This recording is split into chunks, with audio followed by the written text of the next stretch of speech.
Netflix did not just end a business partnership last week, they issued a verdict that Hollywood insiders have been whispering about for years, and this time they said it out loud. When a streaming giant with over 230 million subscribers decides to walk away from Meghan Markle's lifestyle brand after barely 12 months, that is not a strategic pivot. That is a rejection letter written in corporate language, and the fallout has been swift, brutal, and honestly pretty revealing about where the Duchess of Sussex actually stands in the entertainment industry. Eric Schiffer, the chairman of Reputation Management Consultants, gave an interview to Page 6 that should have Markle's team in crisis mode. He did not mince words. He called her situation, quote, rat poison for executives who are already gun-shy. Let me just sit with that for a moment. This is not some anonymous internet troll lobbing insults from a basement. This is a professional whose entire career revolves around understanding how brands are perceived in Hollywood, speaking on the record to a major publication. When the people who get paid to fix reputations start publicly declaring yours toxic, the damage runs so much deeper than one failed jam company. Schiffer described the whole With Love Meghan endeavor as, quote, celebrity brand suicide in a cashmere apron. He called it a Martha Stewart ripoff. And before anyone dismisses this as jealousy or tabloid fodder, consider the source. Eric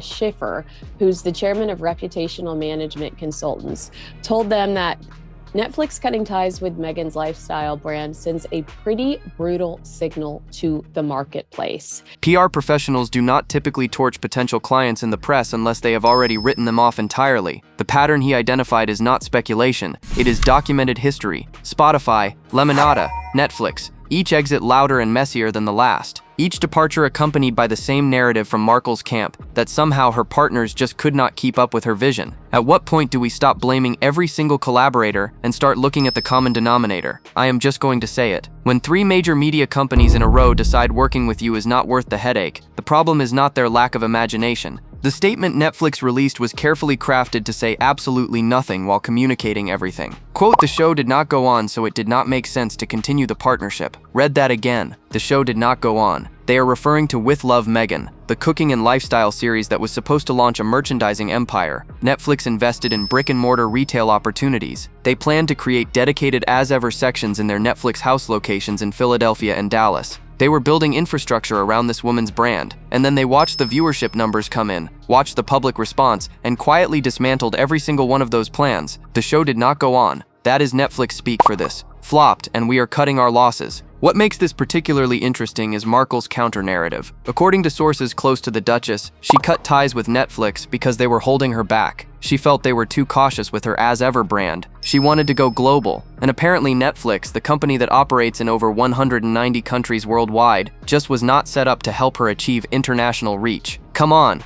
we are all thinking it. You can't call Netflix out as the problem. They didn't know what they were doing. They're the biggest brand in the world right now. For them to not want to have anything to do with you is a problem. Netflix is literally one of the most globally recognized brands on the planet. They stream content to nearly every corner of the world. If your argument for leaving is that you need a partner with better international infrastructure, you have just told on yourself. The insider response from Netflix headquarters was reportedly one of, quote, consternation. They were not happy with the suggestion that they had somehow limited her potential when the reality was far simpler. Nobody was buying what she was selling. A source speaking to the Daily Mail laid it out plainly. Quote, they were not happy with the fact that no one really cared about the brand. When they were looking to create as-ever areas in Netflix house, there was no appetite for it. It just did not fit with Squid Game or Stranger Things or Bridgerton like they had hoped. That comparison alone should tell you everything about the gap between expectation and reality. Netflix builds retail experiences around properties that generate genuine cultural enthusiasm. Squid Game merchandise flies off shelves because millions of people became obsessed with that show. Stranger Things launched a nostalgic merchandising phenomenon. Bridgerton created an entire aesthetic that fans wanted to inhabit. And then there was As Ever, a lifestyle brand fronted by a woman whose cooking show taught viewers how to repackage pretzels from Walmart into smaller bags with ribbon on them. The disconnect was not subtle. The numbers behind this split revealed just how much Netflix had invested in making this work. They did not simply stream her content and hope for the best. They became equity partners in her lifestyle brand. They committed resources to physical retail spaces designed specifically to sell her products. They planned to integrate her merchandise into their experiential venues, positioning As Ever alongside their most successful franchises. This was not a casual collaboration. This was Netflix betting real money on Meghan Markle's commercial viability, and that bet did not pay off. An industry insider told Page 6 that, quote, losing Netflix on As Ever is a brutal backlash because the halo just got ripped off and what is left looks like another failed Montecito money grab. The halo, That is the word that matters here. Netflix provided legitimacy. Their involvement signaled to other investors that Markle was a worthwhile bet. Now that signal has been reversed entirely. The trail of destruction Schiffer referenced is not ancient history. Spotify famously ended their relationship with the Sussexes after executives privately called them grifters. The podcast deal that was supposed to yield multiple seasons of content produced exactly one season of Archetypes before imploding. Markle then moved to Lemonada, a smaller podcast network where her series quietly died without fanfare. And now Netflix, the biggest streaming platform in the world, has walked away from her brand after investing millions. Each of these exits shares a common feature. Each came with public finger-pointing at her partners. Spotify did not understand her vision. Lemonada could not provide the platform she deserved. Netflix was too cautious, too slow, too unwilling to let her shine. The pattern Schiffer identified is devastating. Quote, repeated breakups leave a repulsive scent. She now carries the scent of high-maintenance disappointment. That phrase, high-maintenance disappointment, will follow Markle into every pitch meeting for the foreseeable future. Executives talk. Hollywood is a remarkably small town despite its global reach, and reputation travels faster than any press release. When you burn through Spotify, then a smaller podcast network, then Netflix in rapid succession, people notice. They compare notes. They ask each other what went wrong, and the answers they exchange are not flattering. The pattern is not bad luck. It is not a series of unfortunate misunderstandings with partners who simply could not match her energy. It is documented behavior. Blame the collaborators. Claim victim status. Move on to the next opportunity while insisting the previous failure was everyone else's fault. How many times can you run that playbook before people stop taking your calls? Netflix has officially pulled the plug on its partnership with Meghan Markle's polarizing lifestyle brand as ever, dealing another blow to brand Sussex. For Meghan Markle and Prince Harry, the Netflix era has been a pretty major disappointment for the platform.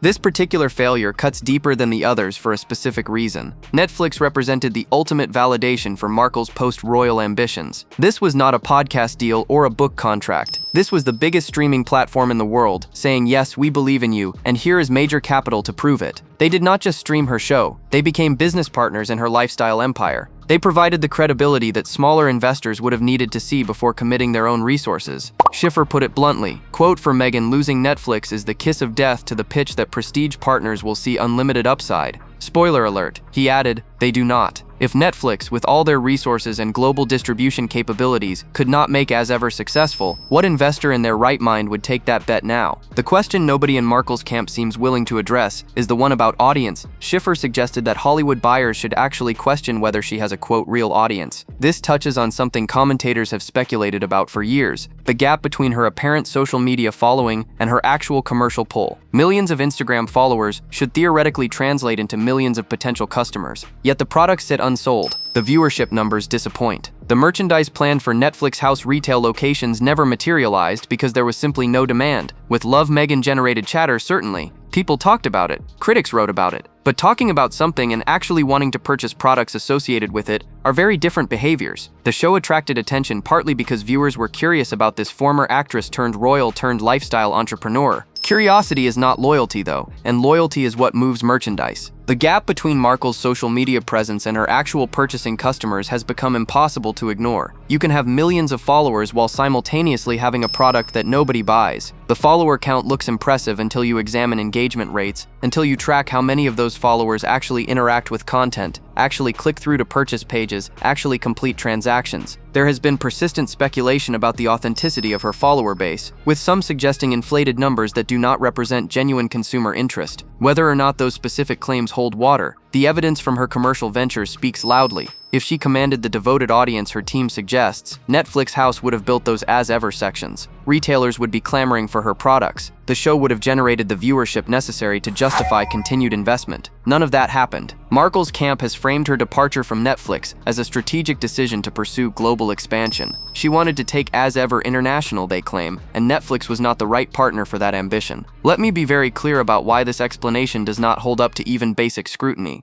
Netflix operates in over 190 countries. They have infrastructure in nearly every market on Earth. If global reach were genuinely your priority, Netflix is quite literally the most globally connected entertainment company you could possibly partner with. The suggestion that she needed to leave Netflix to go global is like suggesting you need to leave the ocean to find more water. It reveals either a fundamental misunderstanding of her former partner's capabilities, or more likely, a desperate attempt to reframe a humiliating exit as a calculated business move. Food products face enormous regulatory hurdles for international distribution. Each country has different requirements for ingredients, labeling, health certifications, and import restrictions. Building a global food brand requires navigating bureaucratic complexity that most established companies struggle with for years. If Markle could not achieve domestic success with Netflix backing her, with their resources and expertise and audience reach, the notion that she will somehow conquer international markets independently is fantasy. One commentator noted that you have to succeed domestically before you can attempt to go global. That is just obvious. She has not demonstrated that domestic success. The products are not flying off shelves in California, let alone positioning for expansion into European or Asian markets with their entirely different consumer preferences and regulatory frameworks.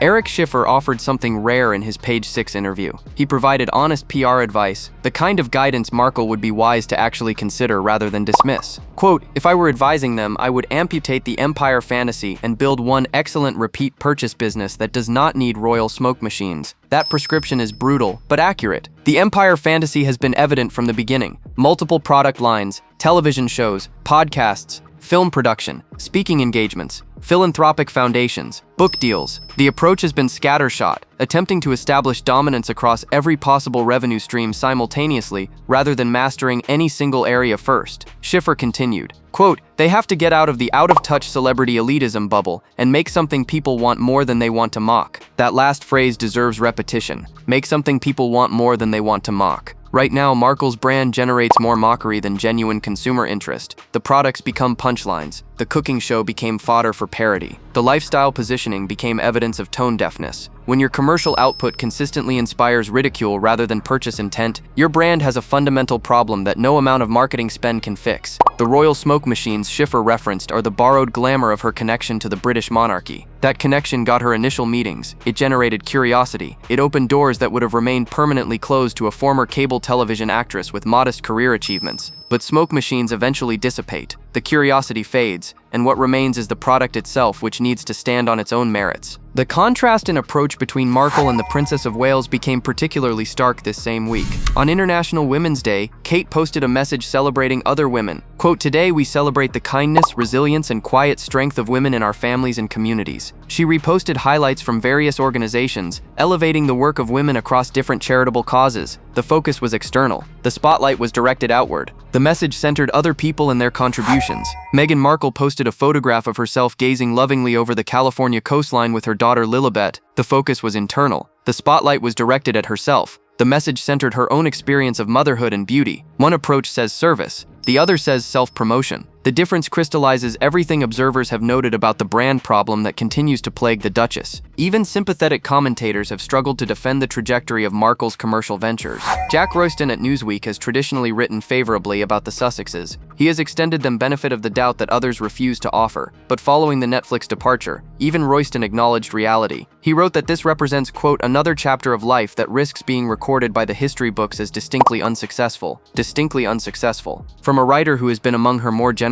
interpreters. When your supporters start using language like that publicly, the narrative has shifted beyond recovery. The departure from Netflix was not spun effectively. The global expansion excuse did not land. The suggestion that one of the world's most successful streaming companies was somehow holding her back struck observers as delusional rather than strategic. Reports indicate Markle is planning a trip to Australia despite her previous unpopularity there. The last time she visited, during the 2018 royal tour, reception was mixed at best. Australian media has not been particularly kind to her in the years since, so why return now? Speculation suggests she may be hunting for new investors at international events, attempting to find capital that American entertainment companies are no longer willing to provide. The pitch would need to be striking. Come invest in my lifestyle brand. Yes, Netflix walked away. Yes, Spotify called us grifters. Yes, every major partnership has imploded. But surely you can see the potential that they all missed. Every potential investor will ask the same question. What went wrong? And no answer Markle can provide will be satisfying, because the pattern speaks for itself. We return to where we started, with that rat poison assessment from Eric Schiffer. The phrase was not casual insult, it was market analysis from a professional whose business is understanding how Hollywood perceives commercial risk. Markle is not merely unpopular among tabloid readers, she has become a cautionary tale in executive suites. The pattern is documented. Blame partners for failures, claim victim status when collaborations end, move on while insisting the problem was never internal. Future deals will not disappear entirely. Someone will always take a chance on name recognition, on the royal adjacency that still generates headlines. But Schiffer predicted those deals will be, quote, peanuts, not millions. The era of massive investment based on potential rather than performance has ended. The Netflix exit marked the last major bet on what Meghan Markle might become rather than what she has proven herself to be. The cashmere apron could not hide what the numbers eventually revealed. All the stylish packaging and aesthetic branding in the world cannot disguise the fundamental absence of genuine audience demand. When the people paid to fix reputations are the ones publicly diagnosing yours as toxic, you have run out of smoke machines. When 3 major media companies in succession decide the partnership is not worth continuing, the common element becomes impossible to ignore. When even sympathetic journalists start using words like distinctly unsuccessful, the narrative has calcified.